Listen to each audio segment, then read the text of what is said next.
완전 경쟁인 그런 상황에서 어떻게 이 생산자와 소비자한테 이익이 돌아가느냐 이런 부분들입니다. 그래서 일단 먼저 이 개념 부분에 있어가지고 우리가 소비자가 행복한다고 하는 거 우리가 소비자 잉여라 그랬죠, 그죠? 소비자 잉여. 자기가 지불할 의사가 있는 가격과 실제 가격의 차이라 그랬어요. 그다음에 생산자 잉여는 자기가 받을 수 있는 받는 가격과 자기가 들어가는 돈, 그러니까 한계 비용의 어떤 차이를 사회적 생산자 잉여라고 그랬죠. 그래서 이걸 두 가지 합친 거를 우리가 소비자 생산자 잉여 합친 걸 사회적 잉여라고 그래요. 그래서 우리가 이 경제에 있어 가지고 제일 처음부터 이야기한 게 뭐냐면 결국 거래로부터 해가지고 이루어진다 그러는데 이게 총 가치를 사회적 잉여를 이야기를 합니다. 그래서 우리가 이렇게 행복을 추구한다 하는 이런 부분들은 경제학적인 의미에서 가지고 어떤 사회적 잉여 또는 소비자 잉여, 생산자 잉여 이야기를 하고, 그 다음에 이제 이 경제학자들이 이런 상황을 어떻게 이 개념화하냐 한다면 파레토라고 하는 경제학자가 있는데 이 파레토 효율성이라는 이야기를 해요. 그러니까 이 균형이라 한다 그러면 다른 사람한테 손해를 끼치지 않고 다른 어떤 사람이 이익을 볼 수 없는 그런 상황. 이게 어떻게 본다면 가장 균형인 상태고 이 파레토 효율성이라고 그래요. 근데 문제는 이 완전 경쟁이라고 하는 부분들은 이 파레토 효율성을 달성하게 만드는 그런 어떤 의미를 가지고 있는 거고, 근데 많은 경우에 있어 가지고 이 파레토 효율성을 달성하기 어려운, 그러니까 대표적인 게 뭐냐라면 이 시장이 왜곡이 돼 가지고 사회적 잉여가 감소하는 이런 문제를 우리는 dead weight loss, 사중 손실이라 이야기한다 이겁니다. 사중 손실. 그래서 사실 이 문제는 뭐 여러 각도에서 우리가 지금 이제 분석이 들어갈 수 있는데, 일단은 우리가 이제 기업이라고 하는 거, 그 다음에 산업이라고 하는 측면에서 한번 볼 필요가 있겠죠. 대표적인 게 뭐냐 한다면 기업 경우에 있어 가지고 공장이 우량 공장이 있고 부실 공장이 있다고 칩시다. 하나는 흑자고 하나는 적자 공장이고, 산업 또한 마찬가지죠. 어떤 산업은 성장 산업이고 어떤 산업은 사양 산업, 이런 부분들이죠. 이런 경우에 있어 가지고 이 경쟁은 어떤 의미를 갖느냐에 대한 부분들인데, 먼저 이걸 보도록 하죠.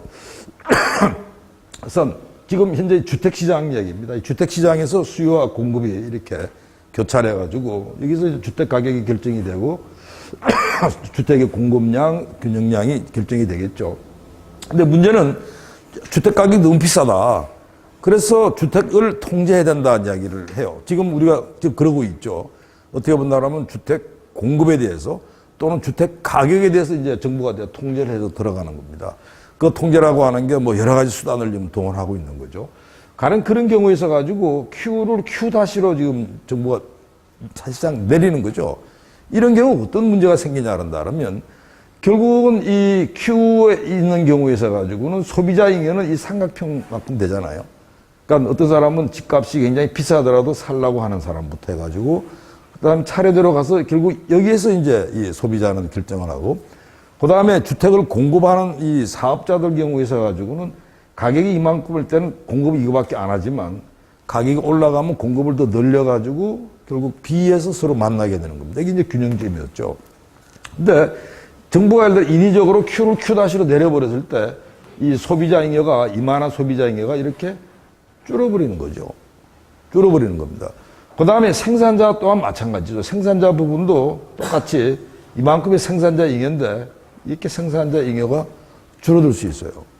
그러니까 어떻게 보면 이 주택 정책에 있어 가지고 시장에 정부가 함부로 이렇게 개입했을 때 소비자도 생산자도 모두 지금 손해를 보는, 아마 이 문제는 우리나라 지금 주택에서 아주 고질적인 지금 문제죠. 그러니까 늘상 우리가 주택 부분에 있어 가지고 정부가 개입이 들어오는데, 그럼 사실은 이 부분에 있어 가지고 모두 만족하느냐? 뭐 국민은 국민들대로 불만, 주택 공급업자는 공급업체대로 불만인 이런 부분들입니다. 또 다른 문제는 우리가 이제 이 기업에 있어 가지고 이야기를 한번 해볼까요? 이건 아까 우리가 주로 개인 이야기에 초점 맞췄다 그런다면 기업 이야기인데, 이건 산업에 대한 이야기도 똑같아요. 우선은 이 공장을 지금 2개 공장을 운영한다고 칩시다. 예를 들어 가지고 지금 한국 GM이 군산 공장이 있고 창원 공장이 있는데, 군산 공장은 적자고 그다음에 창원 공장은 흑자라고 이렇게 이런 상황들이죠. 자, 이런 상황에 있어 가지고 이 기업 경우에 있어 가지고는 어떤 상황이냐라면 공장 1은 뭐냐라면 사실은 비용을 많이 들어가는 그런 회사예요. 그러니까 그만큼 여러 가지로 비효율성이 많은 그런 회사고, 반면에 이 회사 같은 경우에서 가지고는 똑같은 물건을 훨씬 싸게 만들 수 있는 그런 공장이라고 칩시다.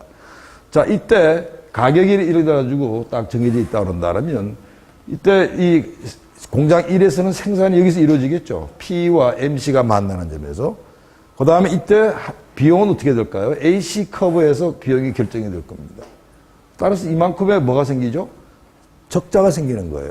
가격에 비해서 그만큼 단가가 비싸니까 적자가 생기는 겁니다. 자, 이 MC 공장 2는 어떤 상황인지 알았다면 이런 가격에서 자기네들 생산을 Q2만큼 할 수가 있어요. 그러니까 P와 MC2가 만나는 데서 이루어지고, 비용은 얼마만큼 드느냐? AC에 따라서 이만큼의 지금 비용이 지금 들고 있는 거죠. 따라서 이때 이 기업 입장에서 이만큼의 지금 흑자를 지금 보고 있는 이런 부분들입니다. 근데 문제는 지금 이때 이 기업이 뭐라고 그러냐 한다면, 야, 적자 공장에 좀 생산량 좀 더 줘라. 적자 좀 해소하게. 그런 일들 많아요. 예를 들어가지고, 우리가 GM 공장이 군산이 적자가 나니까 예를 들어 창원에서 군산으로 물량을 넘긴다든지 이런 류의 어떤 단순한 생각들 할 수 있을 텐데, 자, 그런 경우 어떤 문제가 생기냐 그러면 이런 거죠. 생산량 자체를 이렇게 확 줄여버려야 돼요. 줄여버려가지고, 그러니까 Q2에서 Q2-로 가는데 어떻게 됩니까? 비용이 확 떠버리는 거죠. 그래서 기본적으로 비용이 이만큼 들고, 이만큼 예를 들어가지고 수익이 생기는 거기 때문에 적자가 이만큼 발생하는 겁니다. 흑자 기업이 적자로 바뀐다는 거죠. 그 다음에 이런 경우에 있어가지고 이 생산량이 늘긴 늘었어요. 늘긴 늘었는데 문제는 이런 경우에서가 여전히 가격에 못 미치기 때문에 적자가 이만큼 더 확대된다. 그래서 사실은 적자는 더 키워지고 흑자 기업은 적자로 바뀌는 이런 문제가 생기는 겁니다. 똑같은 이치로 산업 간의 자원 배분도 똑같은 이 그림의 개념입니다. 성장산업과 사양산업이 있는데, 예를 들어가지고 우리가 좀 조선과 같이 사양산업에 대해가지고 정부가 지금 굉장히 지원을 많이 하고 있습니다. 이 사양산업 지원한다는 이야기는 뭐냐 한다면, 때로는 기업이 퇴출해야 되는데 퇴출하지 않고 계속 있는 거예요. 그러니까 적자 상태를 유지하고 있는 겁니다. 근데 반면에 그 돈이 사실은 성장산업에 들어갔어야 되는 거죠. 예를 들어가지고 첨단 산업에도 이 자원이 들어가야 되는데 못 들어가고 있는 거지. 그래서 따라서 이런 경우에 있어가지고는 사양산업 경우에 있어가지고는 정부가 지원함에 따라서 덤핑을 치면서 있는 거고, 그 다음에 성장산업은 클 수가 없는, 그게 지금 현재 우리나라의 지금 그런 정확한 지금 현실입니다. 그러니까 청년 일자리 이야기를 하지만 사실은 성장산업이 크지 않은 다음에 이 사양산업에서 일자리 만든다고 하는 건 사실은 불가능한 일이라고 봐야죠. 이런 게 이 이야기죠. 그래서 따라서 이 완전 경쟁, 이 경쟁이라고 하는 건 그냥 효율성을 높이는 이런 부분이 분명하다는 거고, 따라서 이 문제에 있어 가지고는 답은 나와 있는 겁니다. 보다 어떻게 보면 경쟁을 촉진하는 거예요. 단 한 가지. 그럼 이 경쟁을 촉진하고 완전 경쟁이 됐을 때 과연 평등하냐? 이 평등 부분에 대해 가지고는 보장하지 못한다는 겁니다. 여전히 이 평등 문제는 따로 차원에서 이야기를 해야 되고, 아마 이 문제는 우리가 중간고사 끝난 다음부터 해가지고 계속 이 정부의 역할 문제를 가지고 다루게 될 겁니다.